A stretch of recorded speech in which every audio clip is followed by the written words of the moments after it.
नमस्कार, मैं doctor Vedula Ramalakshmi mind body and soul की इस अद्भुत जर्नी में आप सभी का हार्दिक स्वागत करती हूँ। वेदों, शास्त्रों, पुराणों एवं आधुनिक ज्ञान विज्ञान की शाखाओं में भी मनुष्य की वाणी के बारे में कहा गया है। क्यों? क्योंकि मनुष्य की वाणी जहाँ संसार में बहुत सारे उपद्रवों की वजह है, वही संसार में शांति स्थापित करने की भी वजह है। कहा जाता है कि महाभारत जैसे भीषण युद्ध किसी के वाणी का स्खलन है, और वही बुद्ध जैसे महान व्यक्ति भी हुए हैं जिनकी वाणी ने विश्व को शांति दी है। मनुष्य की वाणी कभी तीर बनकर हमेशा हमेशा के लिए न मिटने वाला घाव दे जाती है, तो वही मनुष्य की वाणी मनुष्य को शीतलता भी प्रदान करती है, और ऐसे ही कितने ही घावों के लिए मरहम भी बन जाती है। और इस वाणी का संबंध त्रिगुणों से भी है।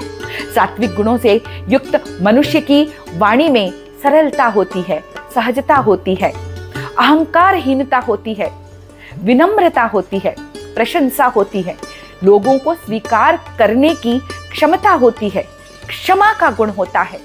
और इस वाणी से मनुष्य ही नहीं, समाज ही नहीं, बल्कि पूरे विश्व में शांति प्रसरित होती है।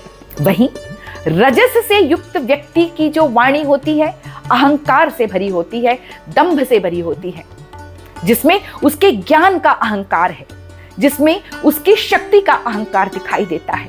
ये वाणी जो दूसरों को अपदस्थ करती है, दूसरों को नीचा दिखाती है और इसी में संतोष को प्राप्त करती है। ऐसी वाणी हमारे जीवन में अक्सर सुनने को मिलती है। वही तामसी प्रवृत्तियों से युक्त मनुष्य की जो वाणी होती है, उसमें संपूर्ण रूपेण अभद्रता होती है। गाली गलौज और किसी का बहुत बुरी तरह से अपमान करना, किसी को निंदा करते रहना और उस निंदा में आनंद को प्राप्त करना, उस निंदा का प्रशरण करना और उस व्यक्ति को पूरे संसार के समक्ष निंदित कर उसे अपदस्थ करना, ये तामसी गुणों से युक्त मनुष्य की वाणी है। तो हम स्वयं जानते हैं कि किस प्रकार की वाणी का होना अत्यंत आवश्यक है। सात्विक गुणों से युक्त वाणी हम तभी पा पाएंगे जब हम लोगों को एक्सेप्ट करना सीखें, सिचुएशंस को एक्सेप्ट करना सीखें। ये सीखें कि हर एक मनुष्य अपने आप में सुंदर है, हर एक विचार अपने आप में महत्वपूर्ण है, हर एक परिस्थिति हमारे लिए असंख्य अपॉर्चुनिटीज को लेकर हमारे समक्ष उपस्थित होता है।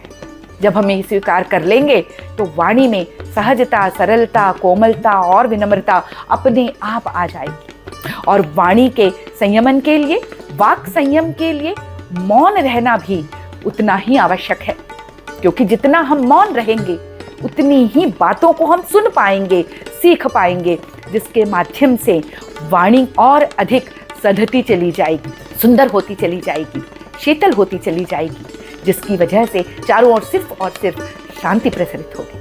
ऐसे ही अन्य विषयों को जानने के लिए बने रहिए मेरे साथ एवं माइंड बॉडी एंड सोल के साथ। नमस्कार।